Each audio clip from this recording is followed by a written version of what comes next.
And we are underway. So welcome again, everybody, to G Suite Basics Part 1.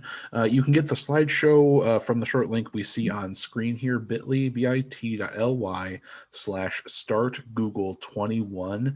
Just type that into your address bar like so, bit.ly/start google21. And that will get you the slideshow for today. I combined the slideshow for basics part 1 and part 2 into the same slideshow, so it's like 100 slides long. It's really long, but you can click on whichever side that you want. So of course, this is our part 1. So we click on the left side. If you're interested in part 2 stuff, you can click on part 2. It'll be the same slideshow for both parts. Then just click on whichever side that you want, and that will take you into that section. Of course, as we're going today, for the people that are here live with us, feel free to type in the chat, or you can unmute yourself and ask any questions, or if you need me to repeat anything, of course, feel free to do so. Again, I put the sign-in link in the chat for you, so if you're here live with us, again, go ahead and sign in on that form for me so I can give you your certificate of attendance. And welcome, everybody. My name is Dan. I'm a technology integration specialist at Neonet. Here's my email, dneeson@neonet.org. That's the best way to get a hold of me. So if you have any questions after today, after you digest all this stuff here, feel free to shoot me an email. And let's go ahead and dive into our to-do list. So I like doing these checklists, these to-do lists to kind of organize our objectives for our session. So here is ours for today. So we'll start out by looking at the Chrome browser, some important things to know there. Then we'll go over into Google Drive, Docs, and then Slides. Basically, the way this will work is I'll kind of hit some of the highlights. I'll talk about some of the highlights of each of these tools, do a little bit of talking about it and a lot of showing about it. It'll take about 20 to maybe 30 minutes each. And then after each one of those little chunks, I'll give you guys about 10 or 15 minutes to go try those things for yourself and troubleshoot and play around for yourself. And of course, I'll be here for questions. All right. And with that said, we'll go ahead and dive in. If you have any other questions, or if you're looking for good resources that Google already has out there, these couple websites here that I have linked for you on slide number 5 are all good resources for you to check out. So you can see all these like forums and product pages and things like this where you can learn about all these different tools. So if you're trying to do something like really specific, or if you're trying to do like a very specific thing in Google Docs that we didn't cover today or something like that, these are good resources to go to. All right, so of course, as I said, if you have any questions as we're going, feel free to shout out. Let's go ahead and dive into Chrome now. All right, so of course, Chrome is our browser for in the Google world, right? So the top features we're going to look at here is logging into the browser, creating different profiles. We'll also look at making bookmarks, organizing bookmarks. We'll take a peek over at extensions. We'll take a look at themes and some cards. So we'll talk about all those things. So first thing here, logging in to Chrome. So you can sign into the Chrome browser versus just a single account. So I'm going to really make that difference for you real quick. You can take all your stuff with you when you're signed into your account. So it doesn't even matter what device you're on. You could have all of your stuff on your work computer. Maybe if you have like a desktop in your office or in your classroom that obviously you're not packing up and taking home every day, you could open up that same profile on your home computer, on your home laptop, and have all those same bookmarks and passwords and extensions and even the same theme. All that stuff can follow you between devices, so you don't have to actually have the same physical computer with you everywhere you go. You can just log into that same Chrome profile on a different device. Now, here's one thing to note. If you are using a Chromebook, you are automatically signed into Chrome with that profile that you signed in with. In that case, you would have to, if you wanted to flip between profiles, you have to sign out of the Chromebook completely and change sign-ins if you want to get access to those same bookmarks and extensions and things. You can still use multiple accounts while signed in with a single account. So we'll talk about that difference here. So let me explain what I mean. So let me go ahead and just open up a new window here. So of course, when I open up a Google window, when I'm on either a Windows PC or a Mac, I'll have like these like two profile pictures up in the top right. So I have the itty bitty one way up top, and then there's like a bigger one here. If you're on like the Google homepage like this. And there's a difference here. One thing you'll notice is if you're a Chromebook user, you don't see this little profile picture up there. That's just kind of one of the things that's a little bit different when using a Chromebook. But if you're using a Windows computer or if you're using a MacBook, you'll have both of these little profile pictures up here. I got my little itty bitty one, and I got the bigger one that's a little bit lower. Now, here's the difference. The itty bitty one up at the top here, that one lets you flip between entire different profiles, meaning all these different profiles I have down here, you can see I have all these like different accounts and all these different names. All those ones have a different set of bookmarks, a different set of passwords, a different set of extensions, all that stuff. Now, if I go to the lower one down here, this one flips between different accounts within the same profile. So what I see a lot of people do, and it kind of may make things kind of confusing and kind of annoying, is they'll have what I kind of call cross-contamination, where they'll have one account here. So of course, this is like my work email here. They'll have some cross-contamination going on where they have their work email, and maybe they have another account here that they have, their personal account attached here.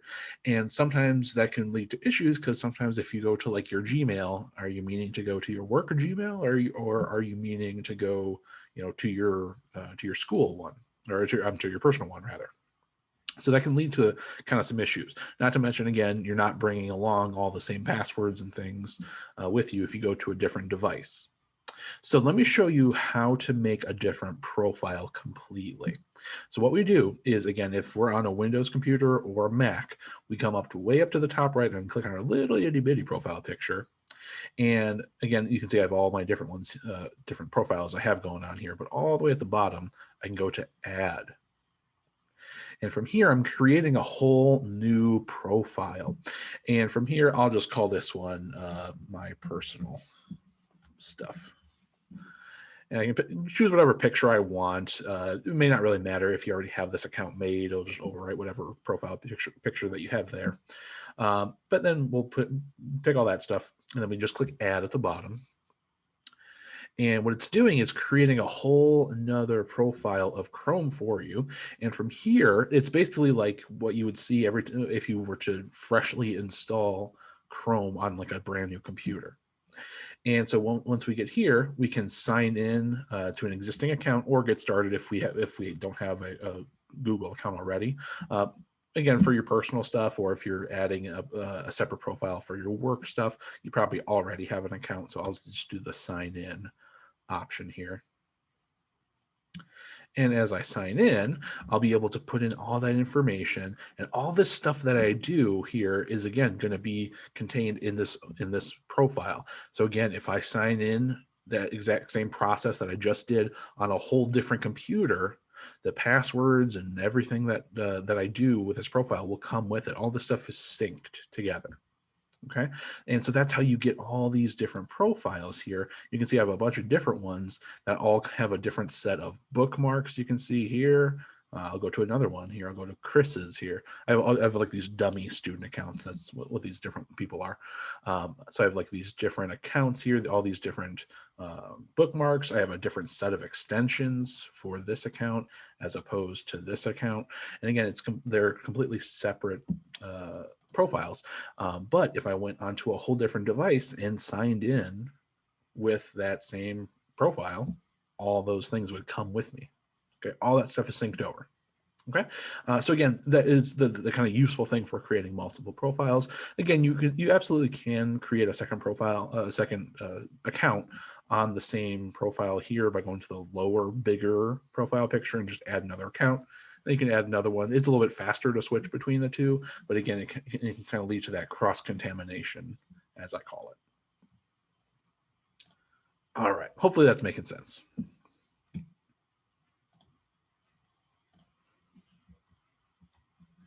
Oh, my slide froze. Let me give this a refresh.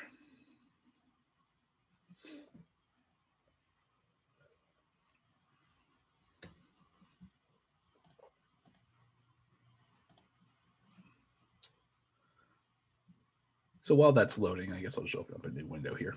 Next thing we'll talk about, since while that's figuring its life out, we'll talk about bookmarks. So of course, bookmarks are really handy because you can just save whatever pages that you need that you use over and over again. Pretty easy to do, of course. You can go to whatever website you want. So if I go to weather.com, you can bookmark that website. You'll notice once I went to the site, my bookmarks bar disappeared. You can just open that up if it's not pinned there by going to the three dots up in the top right, find bookmarks, and then you can do show bookmarks bar, or you can use this keyboard shortcut Control-Shift-B to turn it on or off. Now, here's a couple little tricks here. So of course, I'm sure we all know, okay, you can click on the little star button here and that'll save your bookmark. Here's a couple nice little tricks here. If you have a lot of bookmarks like I do, if you click on the little star, it's going to shoot it to the end of the line here. And I have a ton of bookmarks here, so it's going to go all the way down to the bottom down here. And that's like way too far, right?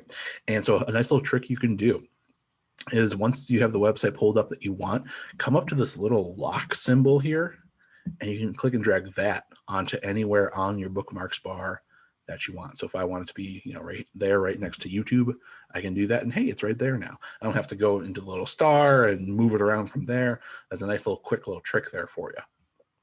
Now, you may have noticed that a lot of my bookmarks that I have here are just the icons and there's no like text or words next to them.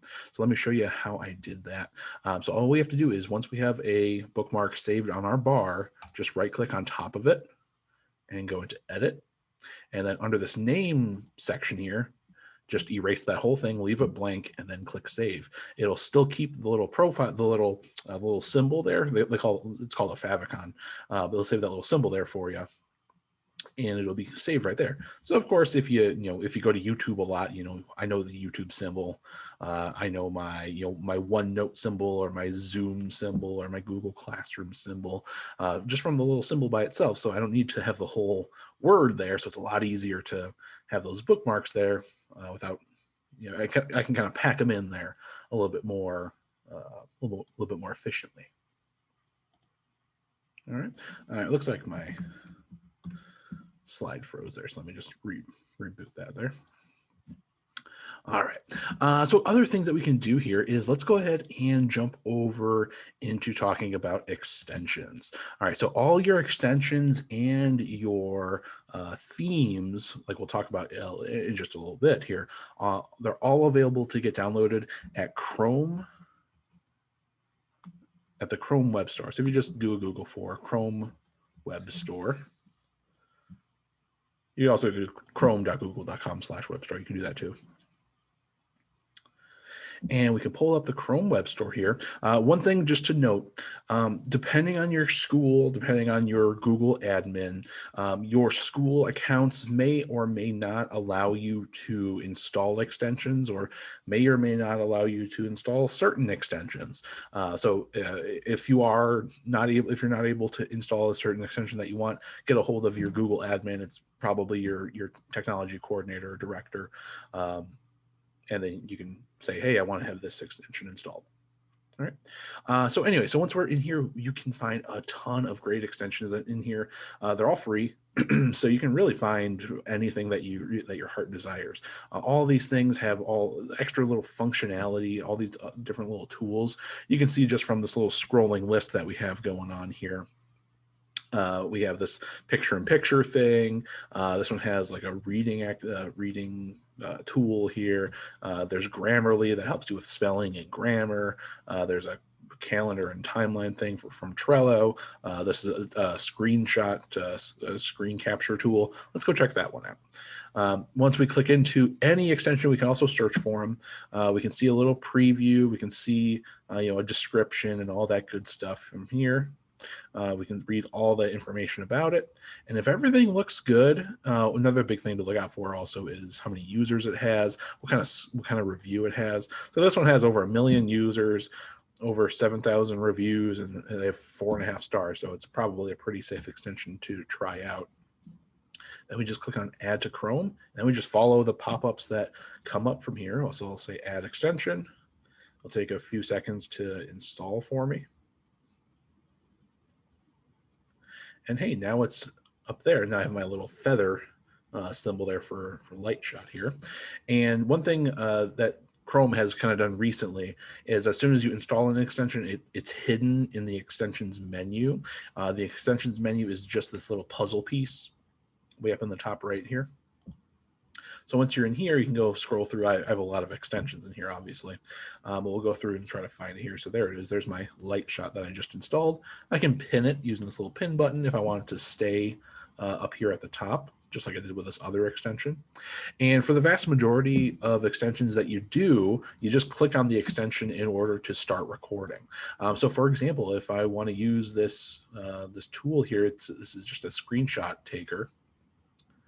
I'll select this area, I guess, here. There we go. And looks like, I haven't actually used this thing before, but let's see. Looks like I can draw on top of it, so that's cool. So actually, hang on a second. Maybe I'll do like maybe I'll do a radar. I'll be like a weatherman here. So I'll pull up the radar. I'm gonna hide that menu.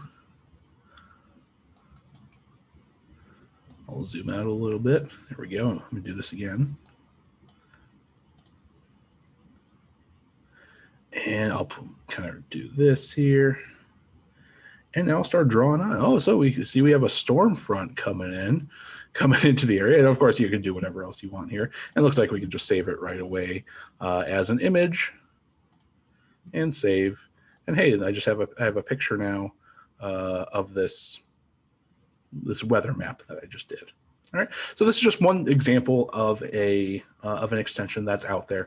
There's literally thousands and thousands to explore. In the slideshow for today, I give you guys kind of like a little starter pack of extensions for you guys to check out. So let me jump ahead a little bit here. Here on slide 11, here's a nice little starter pack of extensions for you. So there's a lot of them, obviously, that are available to you guys. And again, they range from ad blockers to password like vaults, Edpuzzle extension that kind of makes a little button pop up in YouTube for you. There is a bibliography maker, Screencastify for screen video recordings. There's thousands and thousands of these things out there. All right. While you're in the Chrome Web Store, you can also check out themes. So let me go back to the Chrome Web Store. And so themes will let you just style up your Chrome browser. So notice when you're back on the home page of the Chrome Web Store, up in the top left, we can go to themes. And these will just style up your browser in different colors. So if, for example, maybe I want to do this black and white one, sounds kind of cool. I'll add to Chrome, and we'll see just in a second there, hey, it just changed up the style of my Chrome browser. And I can undo, or I can go find a different one that I like. So maybe I want one with more color. Maybe I'll do this yellow one. Install that one, and hey, I think that one's pretty cool. And so there we go. So of course you can change these things whenever you like. There's hundreds and hundreds of extensions and themes for you to check out there. So of course, I'll of course have some time here for you guys to go check out that stuff. One other thing to talk about before I let you guys go in and kind of play around here is cards. It's kind of a minor thing, but just something to mention real quick. Just you may see this term thrown around when you do a Google search for something like weather or something that has, depending on what information you're searching for, weather is just a good example. They'll have these like little interactive bits here that let you see, the weather that's coming up, and you can kind of click on these different things and look at the look at the forecast. You'll also have things for like sports teams, or I think if you search for this, like the Super Bowl, it'll have this card showing you the final results, and then you can see the game recap and all that other fun stuff. So depending on what you search for, it'll give you all this like information. You can also see like coronavirus stuff from there as well. It's a very similar thing. Okay.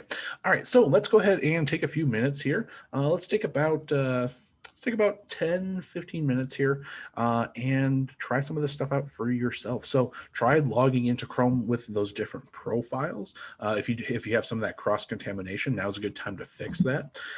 Next thing here is you can bookmark some of your favorite sites and organize your bookmarks. And again, you could just drag those from your bookmarks bar into whatever folders or things that you like. Oh, I forgot to mention folders.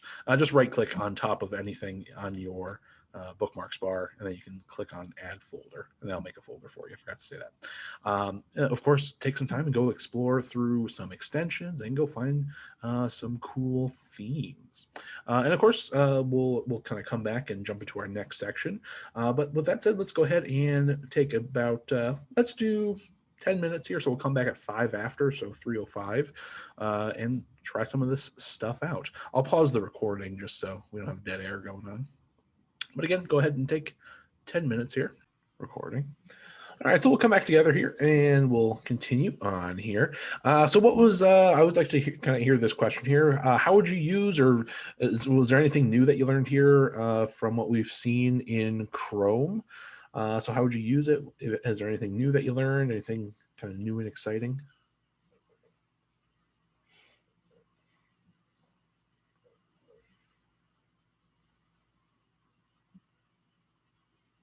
Any thoughts on that? Again, feel free to unmute yourself if you like. I think I have that turned on. Yep. Hey. You're in here twice, so just make sure only one of you. There we go. Try unmuting again.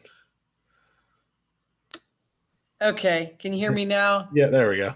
Yeah, for some reason you're in here twice, so it echoed. Well, I actually was driving home. Oh, okay, there you go. So I was on my phone, so I'm now on the computer. So sorry about that. No problem. I just didn't want to get stuck at school for 5 hours. So Right. I just listened on the way home. I did what we tell our students not to do. Well, as long as you weren't looking at the phone while driving, okay, that's important. Right. Okay, let's see in the chat.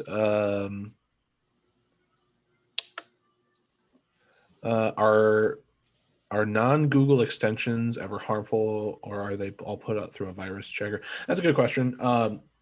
The ones that are made by third party, which is the vast majority of everything that's on the Chrome Web Store, I'm not sure if they're put through a virus checker. That is a good question. The thing to keep an eye out for, to be safe, especially if you're putting it on a school computer or using your school account, you can vet it through your tech director. That's always a good idea. Or looking at reviews, like the one that we looked at had a million plus users and 4.5 stars. Generally, that's going to be a fairly safe thing to install, to try out. But again, if you're ever shaky about anything, always talk to your tech director. And let's see, using the lock in the address bar for bookmarking is helpful. Absolutely. Yeah, I love that little trick.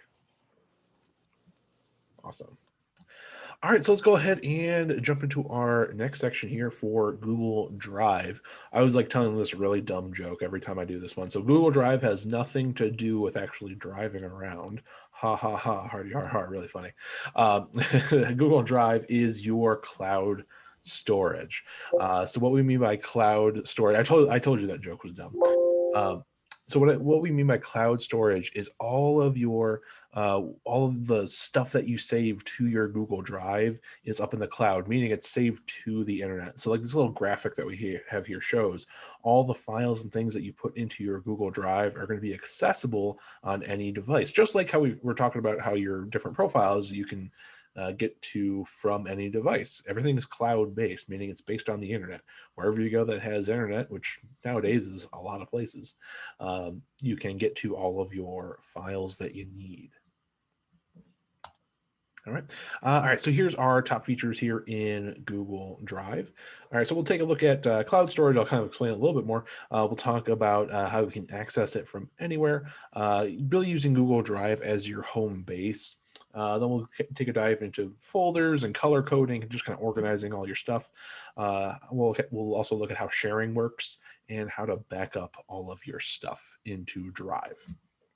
All right, so cloud storage, like I said here, this picture just is kind of another way to visualize it. All your stuff is saved into the cloud. That just means saving your stuff onto the internet. And so, of course, whatever device that you're using, whether it's your desktop that you have in your classroom or your office, or the laptop that you take around with you places, or your smartphone, or your tablet, you can get to all those same files from in Google Drive because it's all based in the cloud and they have internet access. Right, the internet's not going to be going anywhere anytime soon, so this will always be there for you. All right, so Google Drive. So let's go ahead and take a look at some organization tools and things like that. So of course, another way to think about it is your virtual hard drive. That's exactly what it is. You can access all your files from one place, like I've said. And if you have a lot of old files, you can back them up here and or convert them over to their Google counterparts if you want them to be a lot more easy to use online. Anything that you create with docs, sheets, or slides doesn't use your storage space. So that's another thing. You won't run out of, you're not going to run out of storage anytime soon. So with your school accounts in particular, you have unlimited storage with G Suite for Education accounts. So you're never going to run out of space in your Google Drive on your school accounts. Plus, the more stuff you have on your actual computer, the more likely it is the computer's going to slow down and be slower to operate. And so if you save your stuff over in Google Drive, that's not going to slow your actual computer down. So that's another little benefit there for you. All right, so let's go ahead and kind of do a little tour of Google Drive here. So I'm going to hop over to Drive. Use my handy dandy bookmark there. And we'll just kind of do the grand tour here. So starting way up in the top left, we have this little plus new button. This is kind of why I like to call Google Drive our home base. We'll kind of return to Google Drive a few times today as we talk about our other tools after Drive. And so if we click on this plus new button, this will open up a little menu here, and we're able to create a new folder. We're able to also do a file upload or a folder upload, meaning we can take a single file that's on our computer or a whole folder full of files that's sitting on our computer and upload them here onto Drive, and then instantly make them accessible to any device that has internet that you're signed into that account with. Then, of course, below that, you have all the different Google types of files that you can create from scratch here. So again, this is why I call it Google Drive your home base. So you can make a new Google Doc, sheet, slide, form. Then under more, there's even more stuff that you can do under there.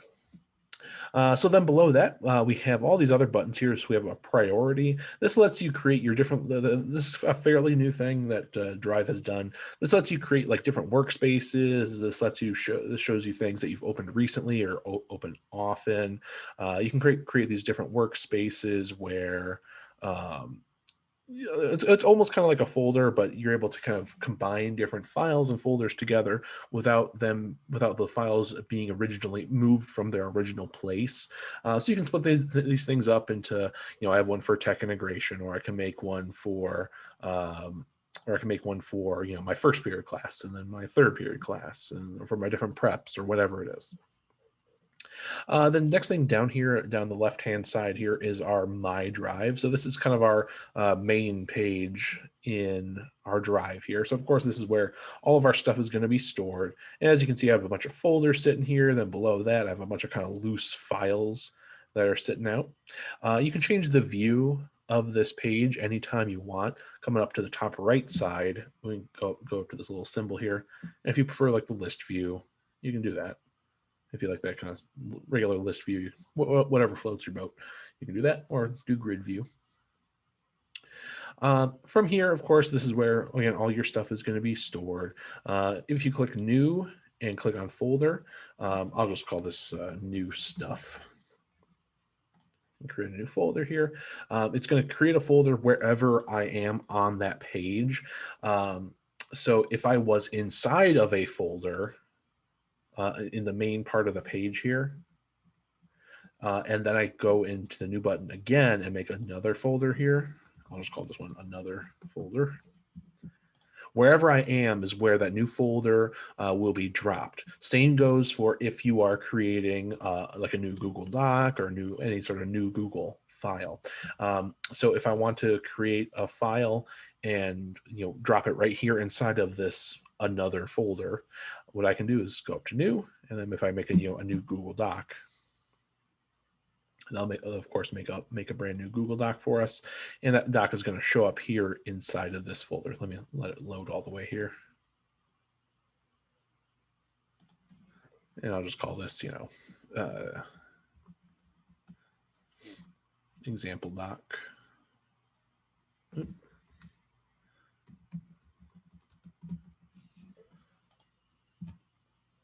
Okay. And that'll show up in here once it's done loading for me. There it is. And so, of course, the point is wherever you're at on the main part of your page here is where that new item is going to be dropped if you go into the plus new and you make a new folder, or you drop in a new Google sort of file. All right, hopefully that makes sense.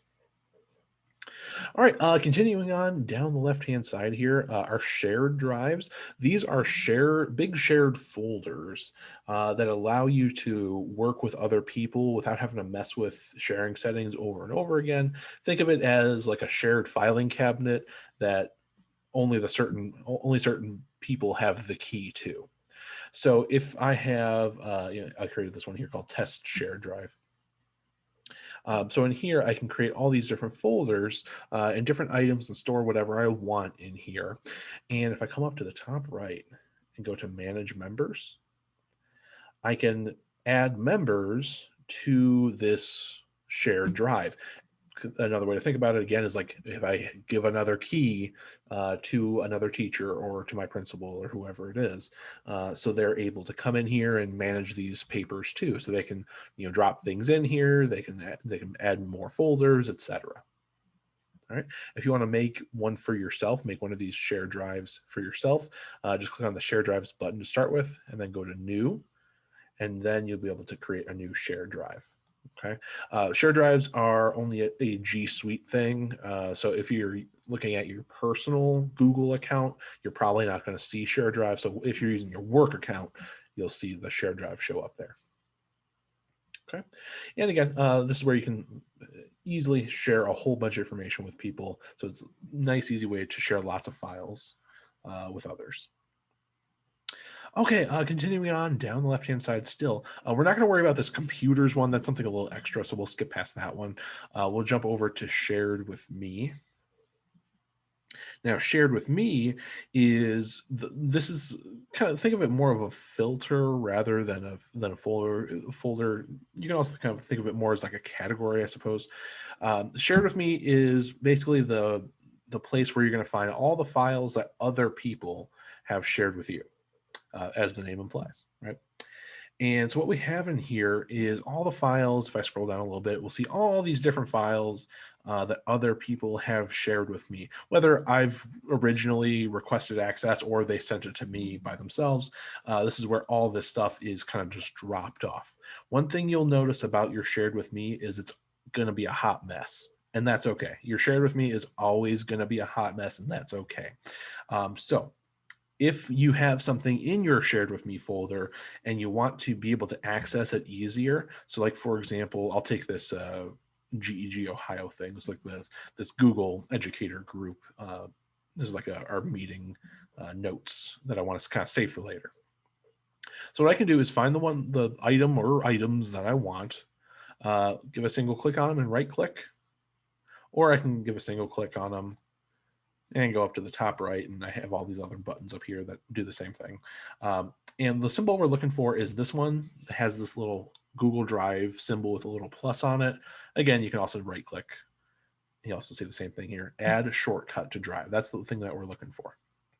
So if we give that a click, this little pop-up is going to come up, and basically it's asking us, where do you want to put this in your drive? So from here, I can put this in my drive. I can send it over to one of my shared drives. For me, I'm probably going to put this one in my drive. So I'll double click on there, and I want to organize it even further. I have a folder called meetings. So I'm gonna put in that one. There it is. There's my meetings folder. And I'll just click add shortcut. And so there we go, shortcut added to meetings. So if I jump back over to my drive and go find my meetings folder, there it is. And hey, there it is. There's this GEG Ohio agenda that I just shortcutted in here. All right. So the easy way to tell it's a shortcut, it has this little symbol. If you can see, has this little arrow right next to it. So that's just how you know it was a shortcut. And just like that, I can pull things from my drive and save them over here. They're still going to be found over in my shared with me. Again, it's always going to be a hot mess. Don't worry about it. For things that you need to organize, you can do just like we just saw. All right. All right, so again, here's a kind of, a little summary here. After selecting a file in Drive, those options appear. So you can make there's a hyperlink for it. You can do share file, preview file, throw it in the trash. You can move it, rename it, make a copy, and more. You can also change the view list, details, and edits, updates. Let me just show you that real quick. So if I want to see more information about this file, for example, I can go up to this little I button, this little, not the eyeball, the letter I, way up in the top right. And this little side panel will open up, showing me where the type is, what type it is, what the location is, when it was last modified, the original owner, all that good stuff. Okay. All right. Now let's talk about organizing. So of course, you can create folders. That's the main way that you'll organize. And you can add shortcuts as well. So if, for example, I want this agenda file here to show up in yet another place, what I can also do is right click on it. And we can also go to show file location, or we can also add it to one of my workspaces. So remember, under that priority menu, we have those different workspaces to kind of make things a little bit easier to organize. We can do that. For other files, we can, maybe I'll take, this other agenda thing here. For ones that aren't already shortcutted, we can add a shortcut to Drive and move it wherever we like, just like we saw. Okay. Other things that you can do as well. You can also star your items. So this, of course, will just make a little favorites list for you. So things that you go to often, if you have folders or files that you use all the time, you can just store them in your starred, so you don't have to go digging through to try to find them every time. So if, for example, let me jump back to my drive here. Maybe I like, I'll just take this audio clip here. This audio clip I have sitting here. I can right click on top of it and go to add to starred. And of course, that way it'll show up in my starred. And I can easily get to it. I don't have to go dig through a bunch of files to try to go find it. It'll always be just sitting right here in my starred for me. Nice and easy to get to.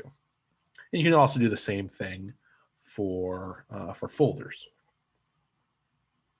Now, you may have noticed that some of my folders are a little bit different. Some of them have like this little person icon in them. Some of them don't, like this one. And some of them are a different color, like these couple are here. And so what you can do is for your folders, you can change the color. Let me show you how to do that first. So if I want to take, this CU folder, and if I want to change the color, this is just purely for organizational purposes, purely aesthetic. We can right click on top of it and then go to change color. And maybe if I want to do, maybe I'll do a yellow. This, again, purely for aesthetic, but sometimes it's nice and easy to spot things too. So it's a lot easier to organize stuff. If you have a bunch of folders and okay, I need to go to that homework folder, that one's always red, it's easier for you to find. Now, what about the folders that have this little like person icon in them? What's going on with that? So that is all based on sharing. So of course, one of the big nice things about the Google world here is it's really easy to share files. And you can even share whole folders full of files too. And so let's start with just we'll just start with a folder. And let's take, maybe I'll start that new stuff folder that I started with earlier. And let's say, right now, of course, this file is not shared with anybody else. You saw me create it. I didn't share it with anybody yet. An easy way to tell is it doesn't have the little person icon in it like other ones do. Like this like ODE standards one over here does have a little person icon in it. But my new stuff folder here does not. Okay, easy way to tell if a folder has other people, if it's shared with other people. Now, if we want to share a folder with other people, we can just give a single click on the folder, and we go up to our little person icon up here, or you can right click on top of it. You get the same buttons. And then we go ahead and open up our sharing options. So if you're a little bit familiar with the Google world, sharing is one of those basic things that is super important, but foundational thing here. And then from here, you can just type in whatever email address that you want. So maybe I'll add it over to this email address. And from here, I can decide what their permissions are going to be. So I can allow them to be an editor where they can organize, add, and edit files to the whole folder. I can allow them to be a commenter, meaning any files that I put inside of the folder, they'll be able to see and they'll be able to leave comments on. Or I can make them just a viewer, meaning they can just see any of the files that I put in that folder. So we can change that stuff however we'd like. Okay. You can also leave them a little message if you're going to notify them saying, hey, this is our important folder for, whatever. Right. And then you can send them. And if it's outside your organization, it'll give you that little warning. And the person was added, and you'll notice it has this little person icon now in our little folder. Let's see. Questions in the chat here. Can you share with anyone using Google or only people in your organization? Just like we saw here, you can share with people outside your organization, just like we saw. If you do that, it'll give you a little warning saying, hey, this person you're sending to is outside your organization. Are you sure you want to send? You can say yes or no. And you don't even actually have to send only to Google accounts. You can send to other types of accounts like Yahoo, and I think Hotmail works too, I believe. So those other accounts can work. Of course, Google works best. Google likes talking with Google, of course. Difference between priority and starred. That's a good question. They have kind of served a similar purpose. Priority, the main point of this is it will show you this top row here shows you things automatically that you've opened up recently or it thinks you're going to open up or going to need. And then this is where you have your workspaces. Those are your customizable areas where you can store different files together, even if they're not actually in the same folders. So it's a way to have different files that aren't together to be together in this workspace. Starred allows you just to favorite any single file or whole folder and store them here. It can effectively kind of serve the same purpose. As you can tell, I use starred personally a lot. I personally don't use priority very much. So it kind of comes down to personal preference, I think, because it, again, serves kind of the same purpose. Okay. All right, lots of information there. Anyway, so a couple things about sharing permissions here. So like I said, here's kind of your overview of sharing. Like we saw here, you can share a file or a folder. The process is exactly the same with an individual person or specific people by typing in their email address. That's all you have to do. And of course, you can set their permissions. What you can also do is create a shareable link. Now, with a shareable link, you wouldn't have to type in a bunch of different email addresses. So if, for example, maybe I'll go inside my new folders that I made here and take this example doc here. And I want to go into my sharing. And maybe this file is going to be shared with, a bunch of, a bunch of people at my school, or it's going to be shared with a bunch of parents or something. I don't want to have to sit here and type in, 50 different emails, right? So in that case, I would come down to this bottom part and create a shareable link. So from here, I can click on this little drop down. Originally, it's always going to be restricted, but then I can change what the permissions are going to be. So I can make it restricted, meaning only to myself and the specific people I list in that top part, or I can restrict it to my organization. So in my case, it says Neonet. In your case, if you're using your school account, it'll say your school. Or you can even make it anyone with a link. Anybody with an internet connection could get to this file if they have this link.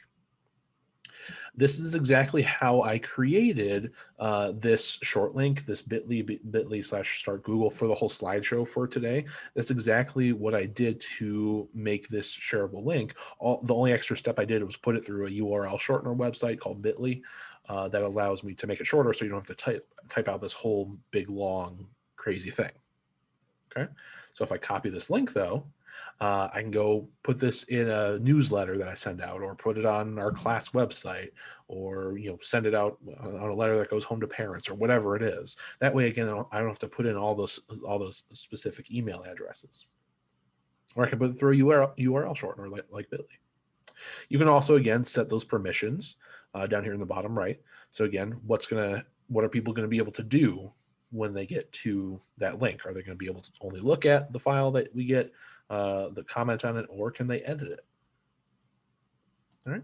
And again, that process is exactly the same, whether you're sharing an individual file like this individual Google Doc, or if you're doing a whole folder full of stuff.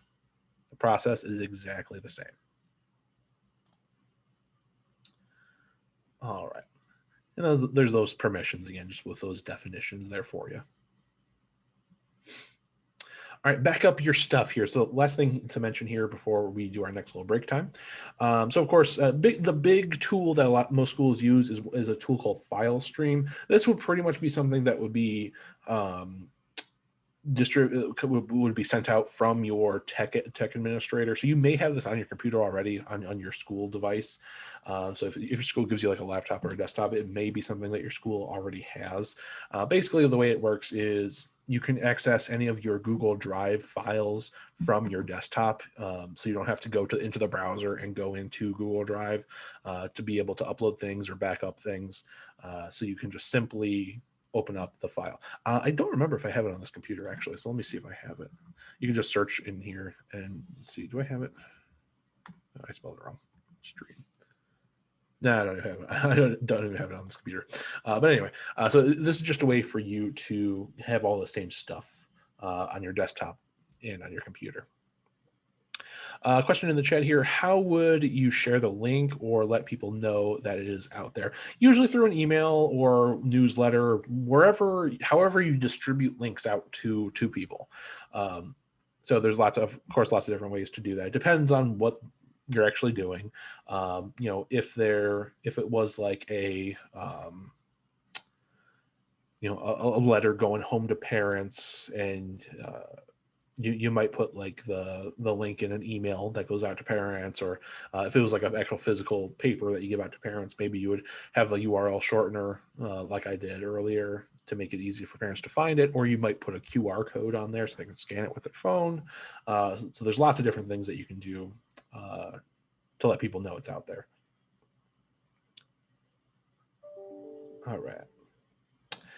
Last thing here before we kind of go and play around here, I just want to show you guys real quick, really easy, how to upload files here that are on your computer that you're on onto Drive. Really easy. We just go to the new button up in the top right, and again, we can do file upload or folder upload. So if I want to take a whole folder full of stuff that's on my computer, I can do that, or do an individual file. So if I want to do a whole folder upload, it'll pull up our file explorer, and we'll just go find whatever files that we want. So I can take a whole folder. So if I want to take, there we go. So I had some PDF examples here. I'll upload that thing, and it'll take that whole folder full of stuff, and it's going to upload it I'll just click on upload. It'll upload that whole thing right into my Google Drive. And after 2 minutes, it'll have everything uploaded there for me. Okay. Then now inside of here, this thing was just full of PDFs, different different quizzes and activities and things like that. But all that stuff is going to be there, of course, for you. And again, doesn't even matter what device you're on, as long as you're signed in with the same account, you'll be able to go in there and get to those files. All right. So that will bring us down to the end for Google Drive. So a lot of information there. So again, we'll kind of break into our next kind of open work time, practice time here. This time we'll probably do 15 minutes since there was a lot of stuff there. So let's take 15 minutes here. So we'll come back at 3:50. So take the next 15 minutes here. Maybe try the Google Drive app on your phone, so you can get all those same files on your phone or a different computer. Maybe try converting some files over or backing them up rather into your Google Drive. Try organizing your drive, making lots of folders, color coding them, maybe practice sharing a file with somebody. You can set up a backup if you want to try a file stream or one of the other ones. You can try that stuff out. One thing I forgot to show, if you have a, let me just do a search here. Oops. If you have a Microsoft Office file, like a Microsoft Word file or a PowerPoint or an Excel file, so if, for example, here, like this one here is a Word file, easy way to tell, it has this little blue W here. And if I click and double click on it to open it, it's going to open it right into Google Docs. And I'll still be able to make changes into it. It keeps the same file format, so it doesn't mess certain things up. If you could convert things from Word over to Google Docs, depending on the formatting, some things might get messed up. It depends on what you have in there. So just kind of a heads up about that. But that's all you have to do, just double click on it and open it up from there. All right. So again, let's take about 15 minutes here, and we'll come back at 3:50. And let me know, of course, if you have any questions.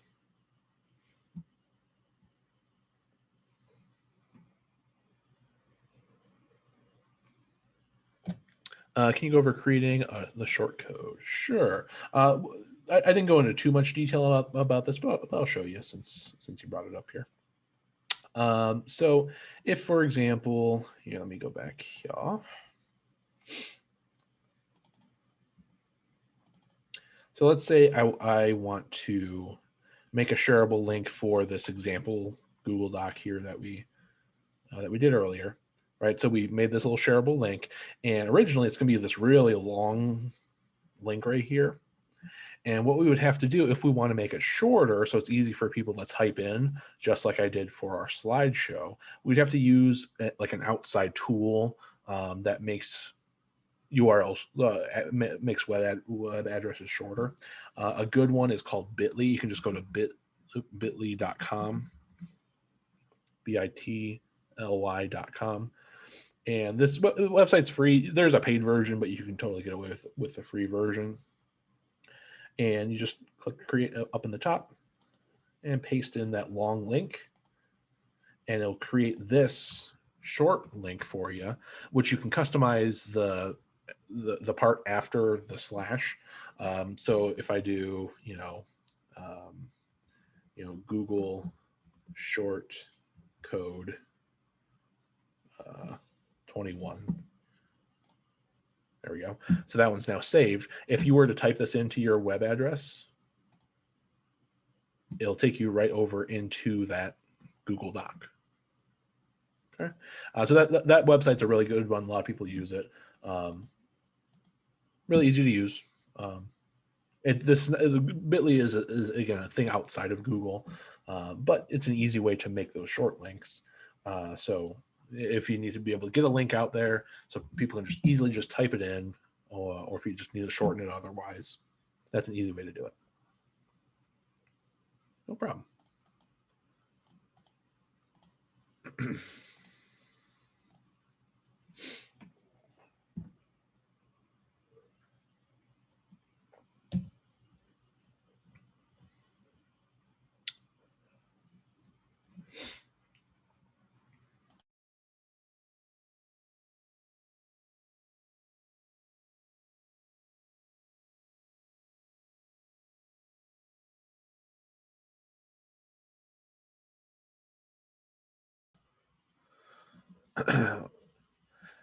Absolutely. Yeah, there's also extensions that allow you to get a bigger cursor. So that's another thing you can also do. So check that out. There's just search the Chrome Web Store for extensions like for cursors. You get bigger ones. You can have like fun stylized ones and stuff. There's a lot of cool things in there. All right. So again, here's this question again. So how would you use what we've seen with Drive, or is there anything new that we came across, or anything new and exciting to you?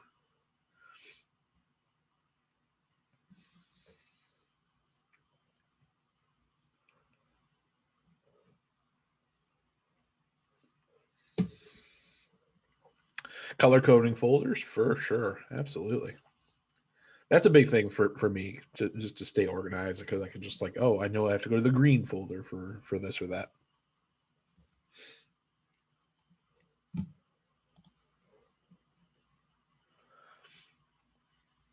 Awesome. All right, so let's go ahead and jump over to Docs now. So we're coming into our last hour here. So of course, Docs is our word processor. It's the Google version of Microsoft Word. Uh, I don't believe Windows has a color coding feature for folders. I don't believe, not as far as I know. All right, so let's go ahead and jump into Docs now. So here's our top features that we'll look at in Docs. So we'll make some hyperlinks, insert images and GIFs. We'll look at some templates, auto saving, how that works, revision history, look at converting Microsoft Word. Kind of already did that, but I'll show again anyway. Sharing and collaboration. Again, we kind of already did that. Voice typing, add-ons, and the Explore feature. All right, so let's go ahead and jump in here. So of course, to get started, you can go to docs.google.com. All the Google apps are whatever the name of the app is, .google.com. So it's docs.google.com for Google Docs, or you can go to drive.google.com for Drive, or sheets.google.com for Sheets, so on and so forth. Then, of course, it functions very similar to Microsoft Word. You can also start with templates and all that good stuff. Of course, we could start from our home base as well. So again, I like to refer to Google Drive as our home base. And so, of course, we could do it that way as well. If you start this way, this lets you decide what folder or where you're going to save this this file at. So if I put this in my my new stuff folder and I make a new Google Doc from here, like I talked about earlier, this is where it'll save that Google Doc. If I just go out to the website, if I just go out to docs.google.com, if I can type it, there we go, docs.google.com. Yes, I did. Oop. Docs.google.com. There we go. If I go this way, which is nothing wrong with this takes me to the Google Docs homepage. And so there's a homepage for each of the different main apps that you can do. So there's one for Docs and Sheets and Slides. This homepage here will show you some templates. It will show you all of your other Google Docs that are out there that are saved in your drive. Now, just to ease one little bit of confusion that might be out there, is originally back in the day, talking about probably 6, 7, 8 years ago, Google Drive, what we know today as Google Drive, was called Google Docs. They've since changed that and now call it Google Drive. Your storage app is called Google Docs. I'm sorry, it's called Google Drive. And they changed Google Docs to be the name of the word processor of what we're looking at now. Okay, so just to ease that little bit of confusion, Drive is your storage, Docs is your word processor. Okay, so if you've been using Google for a long time or kind of been using it on and off for a long time, Docs was the original name of what we now refer to as Drive. Of course, Docs now is our word processor. Okay, so of course, if we come to the home page here, we can create a new blank Google Doc or pull a template. So starting in this top part here, if we go up to the template gallery, this will show us a bunch of different templates here that we can use. There's a bunch of them in here that you can use. If you are using your school work account, you can go up to the name of your organization here, and it'll have these different templates. You can even make more templates. Go to submit template, and you can add in more if you like. From here, though, maybe I'll just make a blank one.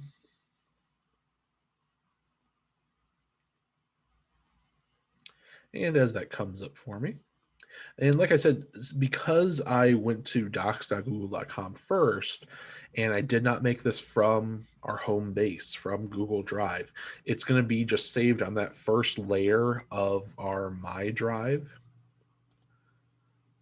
And so I'll call this, I'll just call this one 123. And if I just want to make this point real quick here. If I go back to my drive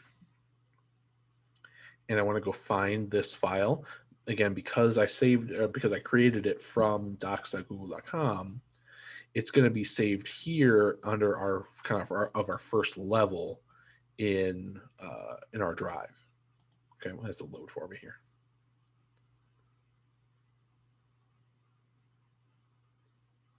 There we go. And it'll load in as it comes in here for me. Computer's going slow. But anyway, so then, of course, once we're in our new doc here, now we can start doing all the different things here. So these couple slides just kind of making the point that you can use a doc from, of course, any device. All this stuff will be available from pretty much any device that has an internet connection. And with that said, let's go. I'm going to actually just jump back and we're just going to demo through these top features here. All right. So our first thing was hyperlink. So let's go ahead and just do a hyperlink. So hyperlink's super easy, basic thing here. Of course, this is where we can drop links to do different things. This is where, maybe if we have a shareable link that goes to something else. So if we have, maybe we have like a shared agenda for the day or something that we're doing. So if we have, maybe click here to sign in, and maybe these few words here, this click here phrase, I want to make into a hyperlink. So I'll just highlight the phrase I want. Then we'll go find the hyperlink button. And there it is right there, top middle. Or you can do Control K on your keyboard, and you can just drop in whatever link that you want. This could also be a shareable link from your Google Drive. So if you had a different Google file, whether it's a Google form or a sheet or another Google Doc, whatever it is, of course, you can link anything that you want here onto this page. So if I just want to link this example doc that we did earlier, we can link those two different files together. All right, easy way to do that, of course, kind of a basic thing. By default, of course, when you create a new Google Doc, anytime that you put in a hyperlink, it'll default it to making it underlined in blue. You can change that formatting if you like. So if I want to make it, a different color, I can do that. Maybe if I want it to be red, I can do that. Or bold. It doesn't even have to be underlined. I can stop making it underlined. So you can make it whatever color or formatting that you want. The hyperlink will still work. And you can still have this little preview here. And a newer thing is if you click on the hyperlink, you can see a little preview. If you click on the open preview, they'll give you a little preview window over here on the right-hand side. All right, pretty simple, easy to do, kind of basic. Next thing that we want to look at here is hyperlinking an image. So let's go ahead and drop an image in here. We'll just go up to Insert up in the top, go to Image, and then we have all these different options here. For our case here, let's just do a search the web, the second one down. And this will open up a little mini version of Google Images over here on the right-hand side. And the nice thing about this little side part here is the images that they give you here. All these ones are open to be reused, either under Creative Commons license or similar thing. So if I search, a dog, And I'll just double click on whatever picture I want to drop a dog into the page. And of course I can resize it, make it bigger or smaller, whatever I want. And as long as I have this little blue outline around my picture, I'll go find my hyperlink button. For a picture, it's going to be over here, more towards the top left, just the little chain link. Or again, I can do Control K on the keyboard. And again, I can go to whatever website I want. I can link it over to a different Google file that I have. Whatever web link I want, I can do. So I'll just make this one go to google.com, whatever I want. And of course, whenever somebody comes in, they'll be able to see this picture, click on it, and then click on the link. It'll take them over to that page. All right, that was pretty easy, right? Dropping in hyperlinks, kind of basic. We already took a little preview of inserting images. A couple of things I'll mention about that. If we go to insert an image, we already looked at the search the web one, but there's these other options here as well. So you can upload it from your computer. So if you have a picture already on the computer you're using, you can do that. You can upload a picture from your drive. So if you have a picture saved already in your Google Drive, you can pull it right into the document from here. If you use Google Photos, you can pull in pictures from there. You can also pull a picture from its URL. So if there's a very specific picture that you found out on the internet somewhere, you can copy the web address for that picture and drop it in here. You can also open up your camera. That'll open up your webcam, and you can snap a picture of yourself that way as well. Now, another cool thing that you can also do is you can also drop in GIFs, and the GIFs are those little moving pictures. Now, there's a couple ways to do that. I'm just going to show you the easiest way I found to do it.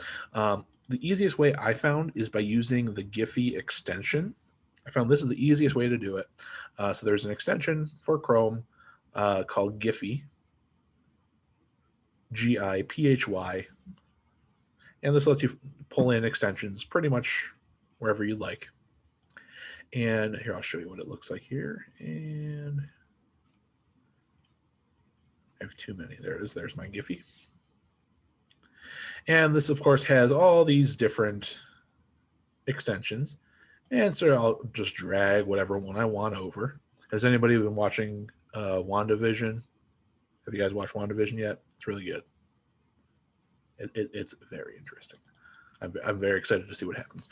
Total side note. Anyway, so we can drop in those little moving pictures right into our doc. And again, that process right there will be exactly the same whether you're in a doc or if you're in a Google slideshow. That process will be exactly the same. Okay, and just like that, we have our GIF, moving GIF picture here. And of course, we can resize it and move it around just like we did for our still picture here. And we can still do a hyperlink just like we did for the for that picture of the dog. Okay. Now, if you have a lot of text on your page, so if we have, this is an example sentence. I'm just going to copy and paste this a bunch of times just to show you something here. Okay, and so we have, this some example text, and then we have our picture here. And sometimes we want the picture to go to a certain place, and it just doesn't work out very nicely. Like maybe I want the picture to kind of be up in the top right corner or something like that. Sometimes it just doesn't go where you want it to go. So what we can do is if we change this to wrap text, this gives us a lot more freedom over where we can put the picture, especially if we change it to a 0-inch margin. This lets us pretty much move the picture almost anywhere that we want.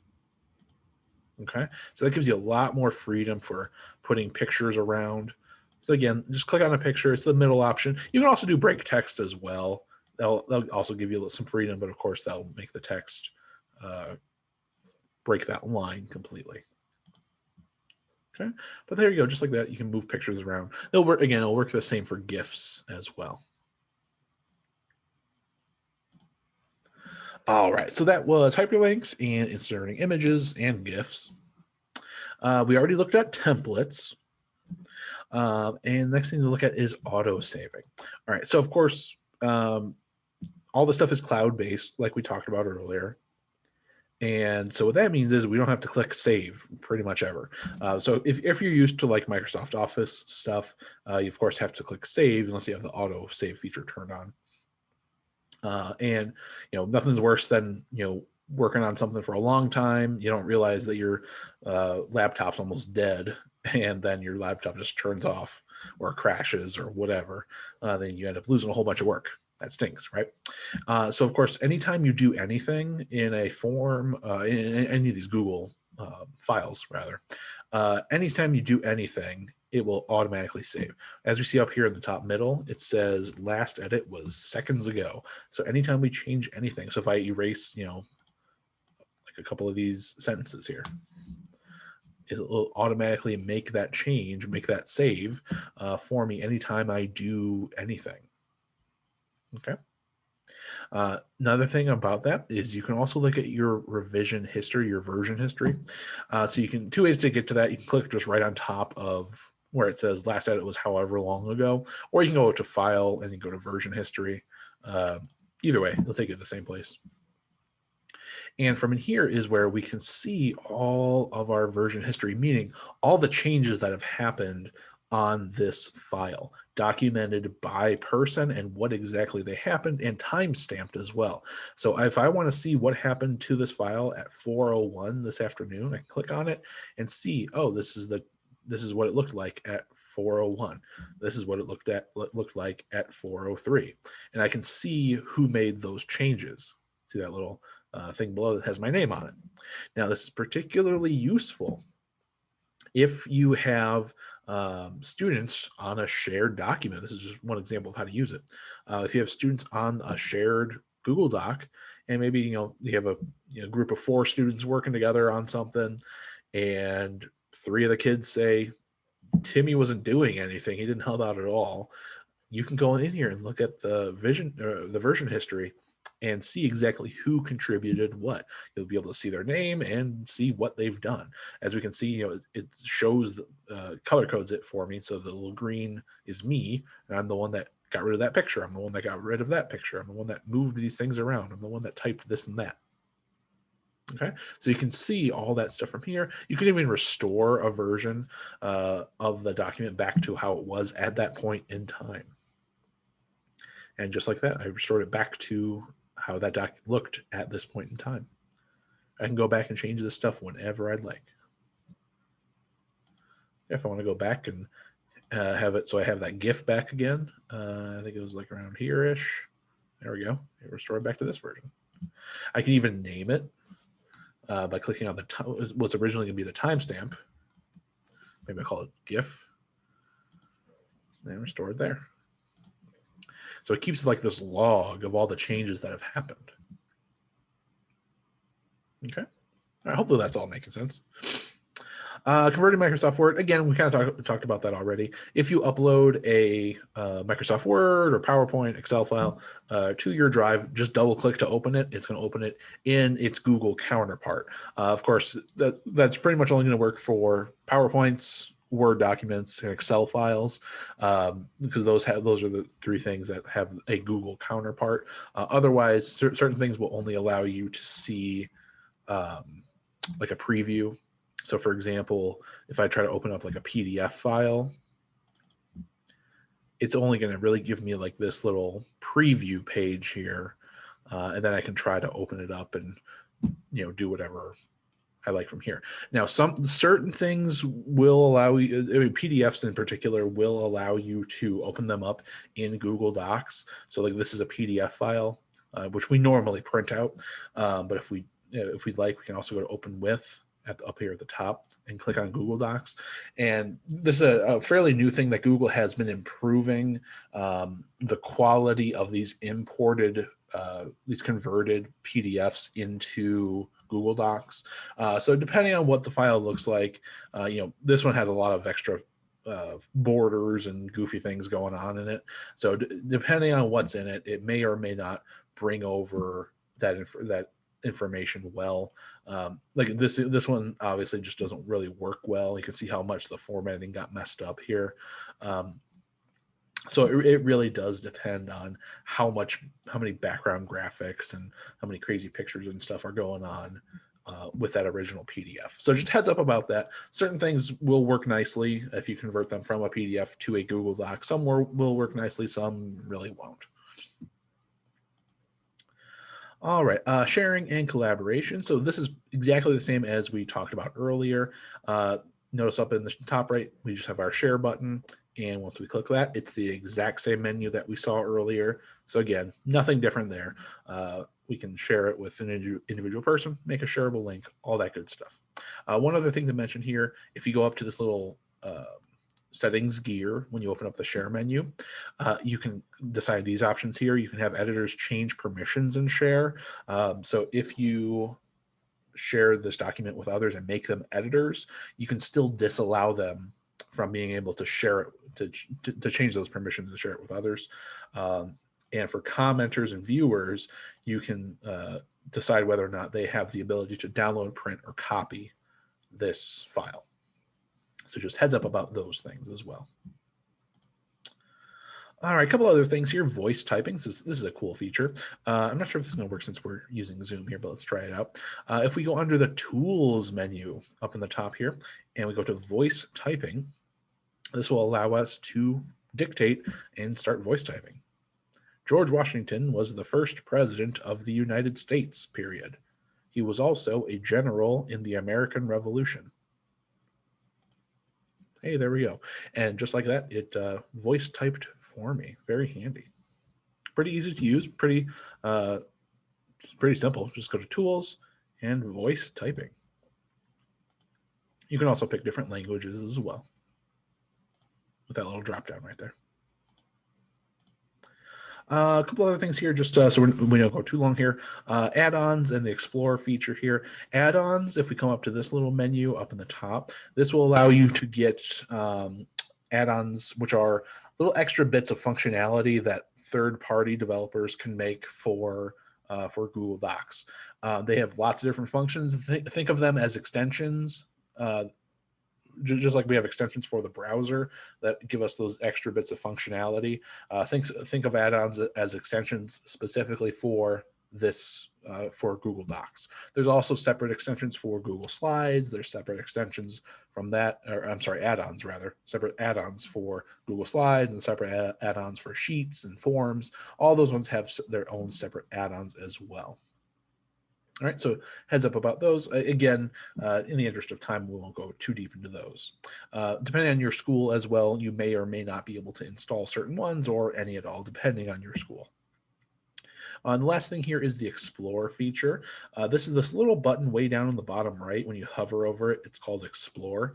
This will look at what you have on your page and give you some more information. So it notices that I'm writing about the American Revolution and the President of the United States. So I can click on one of those things and it'll give me more information, basically do a Google search for me. I can also pull in images and it'll look in my Google Drive to see if I have any associated files. So I can easily just pull in a picture here. So if I want to click on the little add button from that picture, I can pull in pictures pretty easily right from there. Okay. For these web results, you can create a citation right away by clicking on this little quote button there. And it's going to create a footnote, as we can see, that little tiny one, if you can see it, right there, and it makes a footnote automatically for you down at the bottom there. So again, just to show you that again real quick, just to make that footnote, you come down to the bottom, click on the Explore button, and it'll kind of pull up the things that you're talking about in class, or in the video, or in the document rather. And you can click on any item that comes up, and then under this web section, you can find any of these different links. You can go click on whichever one that you want. And if you actually use it in your document here, you just hover over it and you click on this little footnote button, and that'll drop in a little citation for you. Notice wherever your cursor was is where that little footnote is going to be dropped. And then at the bottom, it'll drop the actual citation. Okay. Okay. All right. So in the interest of time here, let's go ahead and call that a chunk here for Google Docs. So that will take us right to 4:15. So that's kind of perfect. Will take us right to a nice 15-minute work time here. So let's take 15 minutes again here. We'll come right back at 4:30 and try out this Google Docs stuff. So convert some Microsoft Word files over, maybe try a PDF if it's not too busy, doesn't have too many graphics on it.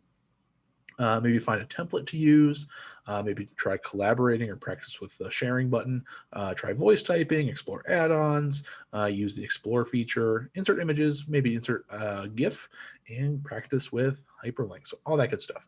Again, let's take 15 minutes. We'll come back at 4:30. And again, if you have any questions, let me know.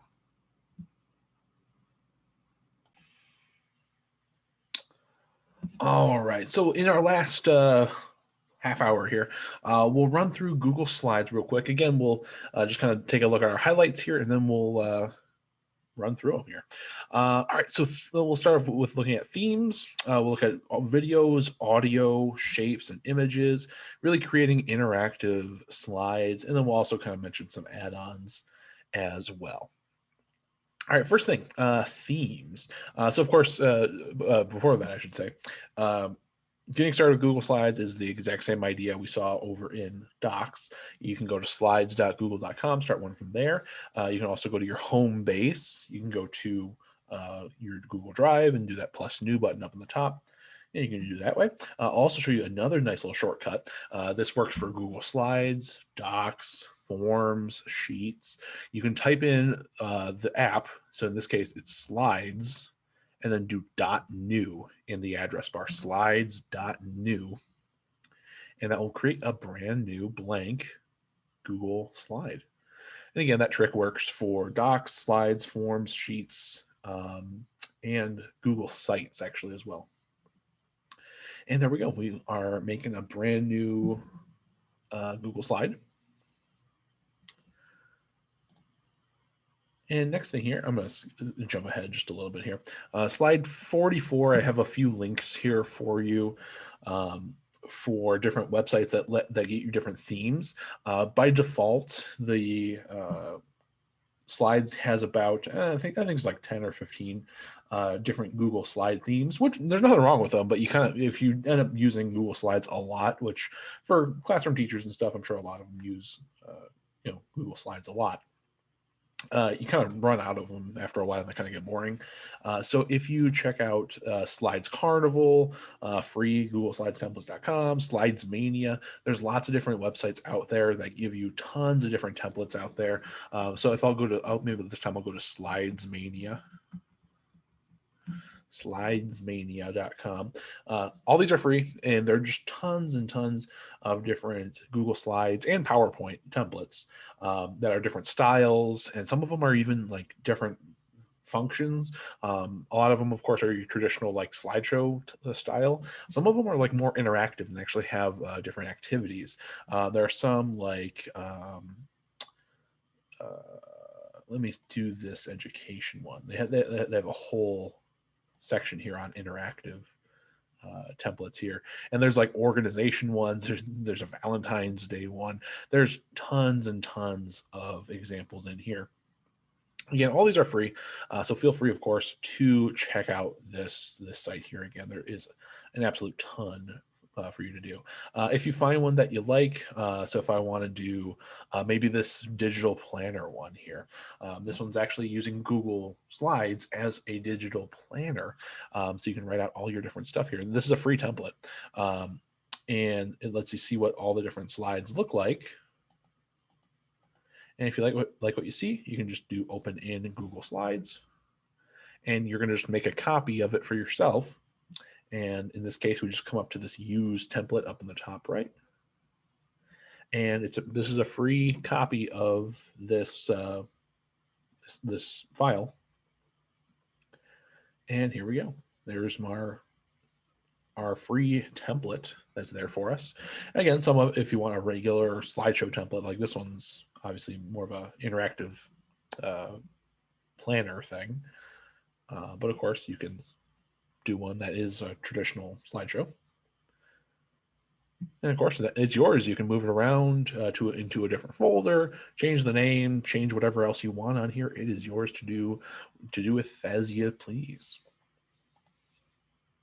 So feel free, of course, to check those sites out. All right, and now let's actually go ahead and take a look at inserting content into a slide here. So big things is inserting media. That's kind of the biggest thing. By media, I'm talking about pictures, videos, and audio. Those are the big things. So let's go ahead and just do all the media that we're going to do is going to be under the Insert tab at the top. And let's just start with images. And as you notice here, it's exactly the same as we saw it over in Docs. Exact same button, exact same layout. So there's nothing new or different here. Again, if you want to use like the Giphy extension to do GIFs, you can do that exact same thing that we did before. Again, this is the easiest way I kind of found to, whatever. I'll just drop in whatever GIF I kind of find. Right. When you pull it over, you'll notice there's actually two things here. It has the GIF itself, and it has like the original link that it will show up in a text box. You can just get rid of that text box, click it, and just delete it. If you want to get rid of these other ones too, just get rid of that stuff there. Okay, so same process, nothing different there. Of course, you can resize it and everything. If you want to center items, notice when I'm hovering this GIF here, you can see this like vertical red line. That means I'm centered horizontally. Or if I kind of line it up that way, you can see there's another red line running horizontally. That means I'm centered vertically. Right? So then I can just center them up if I want to do both centered both directions. Now that's smack dab in the middle of this frame, of this slide. Okay, pretty easy. Nothing like particularly crazy or new there. All right, other things here. Of course, we can drop videos into our slideshows. So if we go to under the insert menu and click on video, this is where we can drop a video right here into our slide. The benefit of doing this is it will take away the ads from the video. It will also take away the autoplay feature where it just plays the next video. And this is nice because if you're playing a video for the class and you don't want them to go over to YouTube because you know they're going to get distracted and start watching Fortnite videos or something, this is a really good way to go because it's going to be centered inside of your slideshow. All right, then you can search for search in YouTube, or if you already have the YouTube video pulled up, you can just paste the URL for it in there. Or if you have videos in your Google Drive, you can pull in videos from there as well. Now, if you pull in a video from your Google Drive, there's kind of a caveat to know. If I'll pull in this video here, and so this video is just me drawing something. I don't even remember what I was drawing here. So in this video, this video is sitting in my Google Drive. I made this video myself, right? I'm tapping it on the paper, don't know why, but whatever. If I am just simply presenting this Google slide, there's nothing else I need to do. I can just put the video here on the slide and it's good to go from there. Now, if I want to share this Google slideshow with other people, share it with my students, I need to make sure the sharing settings for this particular video are available to be watched by others, meaning it has to be either have a shareable link on it or it has to have those particular people shared. Okay. And the problem is we can't do it from here, unfortunately. So what we have to do is we have to go find this video over in our Google Drive and then turn on the sharing settings like we did earlier, where we go to the share button and turn on the shareable link and probably turn it on so anybody with the link can view. All right. You only have to do that if you are putting in a video clip into your slideshow and you want other people and you're going to share the whole slideshow with other people. Okay. So they're going to look at it on their own. Okay. The same goes for audio clips as well. So if I go into insert, I can also insert audio clips. So you can pull audio clips from your Google Drive as well. And so if I pull in like an audio clip here, I can drop that in here. And again, this is totally fine if I'm just simply presenting, this Google slide just like normal, just come up to that present button. And if I'm doing it from here, whatever, there's no big deal. This only comes into play if you are sharing this whole file, this whole slideshow with other people. Okay. So if I want to share this file on my slideshow, I would have to change the sharing settings for this audio file or the video file. And hopefully that makes sense. Does that make sense, everybody?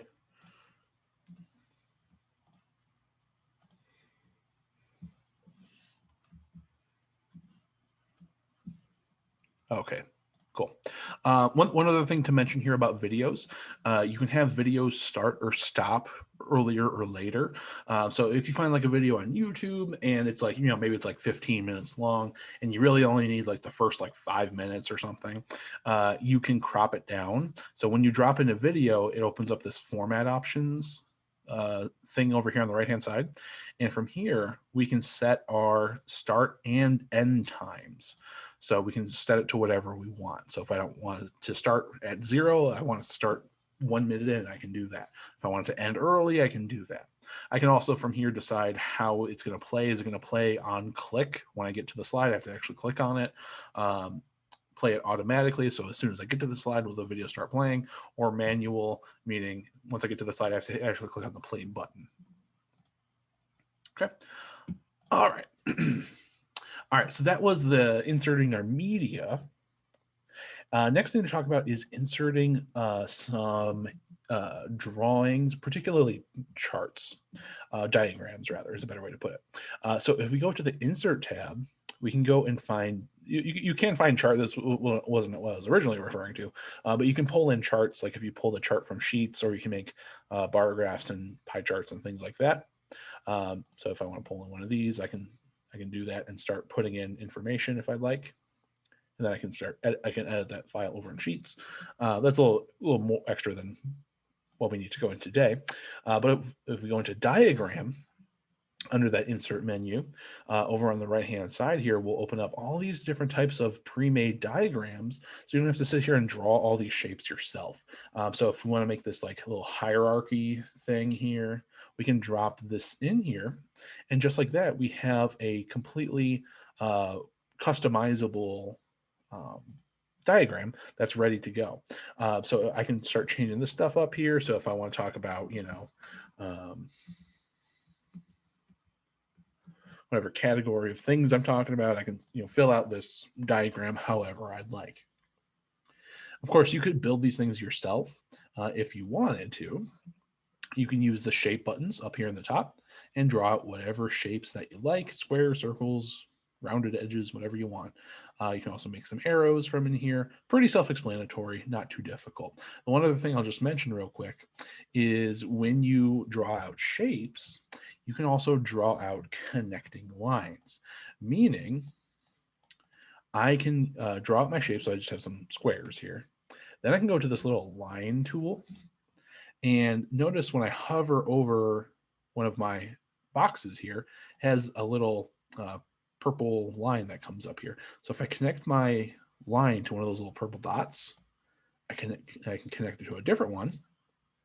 And no matter how much I'm moving around these boxes, those lines will stay connected to either point.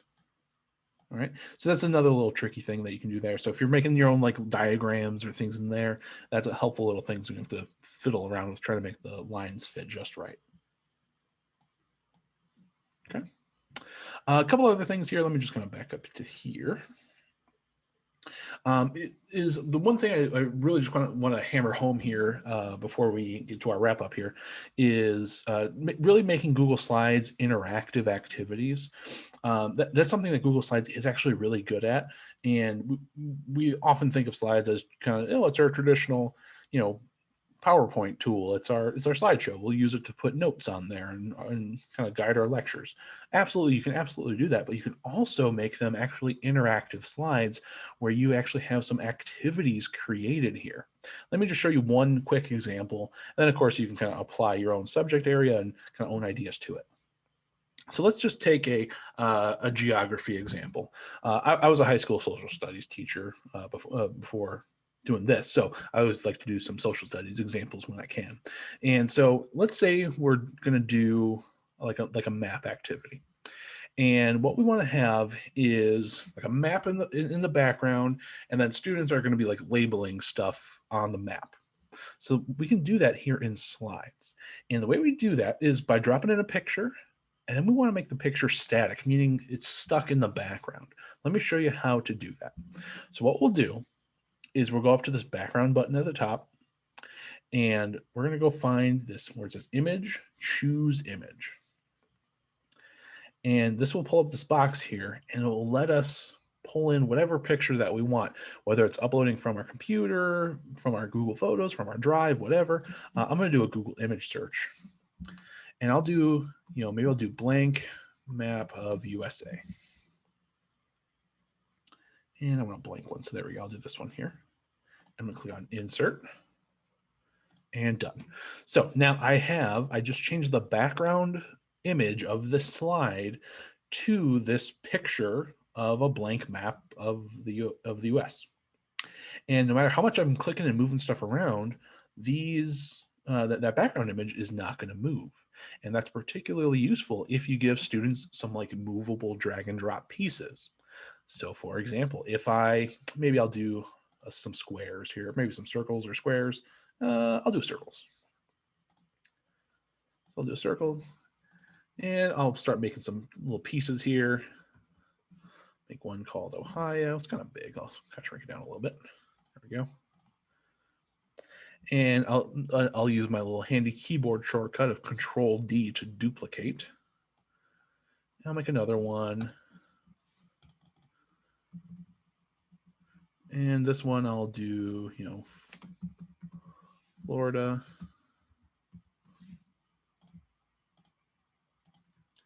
And I'll do one more just to show you.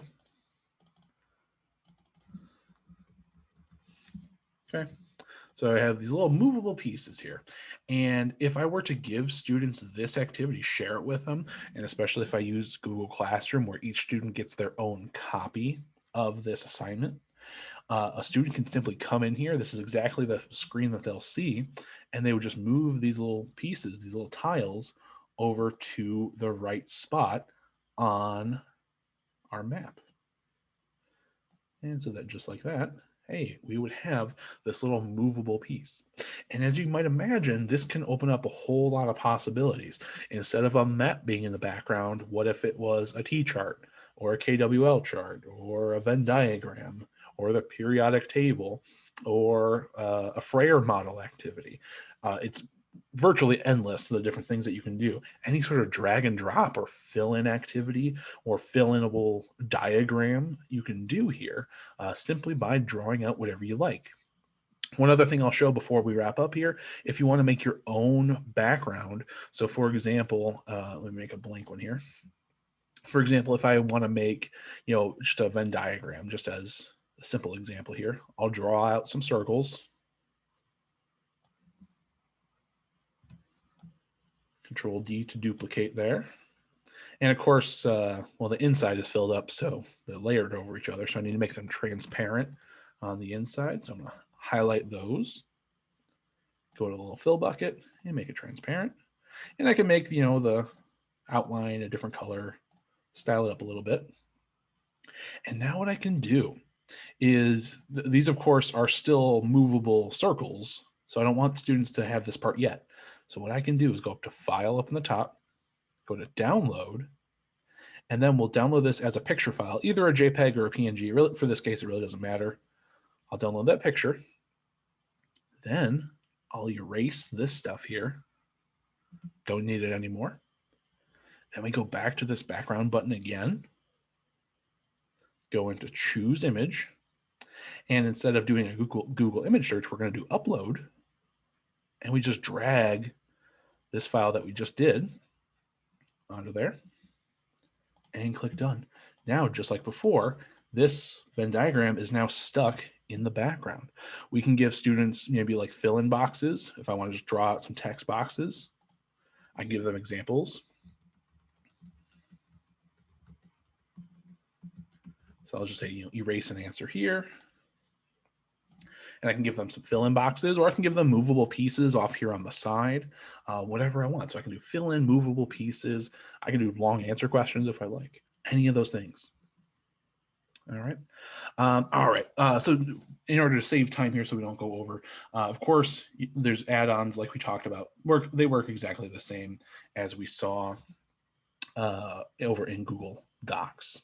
All right, let me skip ahead a little bit here just so we get out of here on time.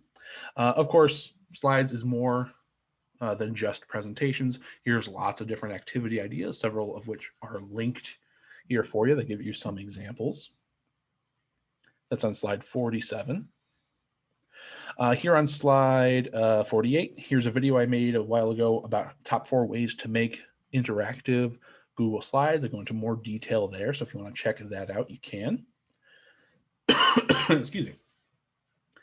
Here as well, if you want to turn PDFs into digital activities, you can use Google Slides to do that. So this video here shows you how to do it. This video is about 10 or 15 minutes long, so I won't show it today here. But of course, you can check that out. It's on slide 49. These other outside tools, Nearpod and Pear Deck, you might have heard of them. They're very, very popular. They allow students to participate during a slideshow. Both can be found under the Get Add-ons and the Add-ons menu. They both have a freemium model, payment model, where they're both free, but you can pay for upgrades. Both of them, though, in the free versions are definitely useful either way.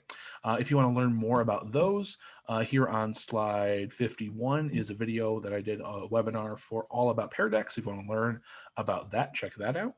Here on slide 52, you just click on this picture. That'll be the link for a Nearpod interactive training I did. So if you want to learn about Nearpod, you can check that one out as well. All right, so that will pretty much bring us down to the end. I know it's kind of rushing here to give you guys a few minutes at the end here, but I always like to give plenty of time. So if you want to check out any of these other, or kind of try out these other things that we've been talking about here, of course, you can try a template, creating interactive slides, inserting media, all that good stuff. But of course, I always like to ask this question at the end of these sessions here. What was your favorite tool or piece that we saw today? I always like to get that little bit of feedback. So what was your favorite piece or tool that we saw today?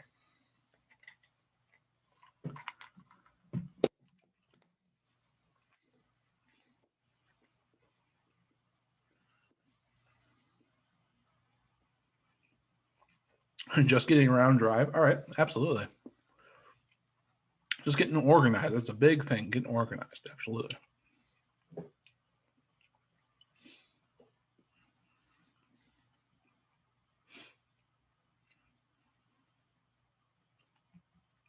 All right. If you're interested in learning about Google Classroom, obviously that one's a huge topic. Let's see. Sherry says, I learned the most from the slideshow. I usually just use the templates available. Awesome.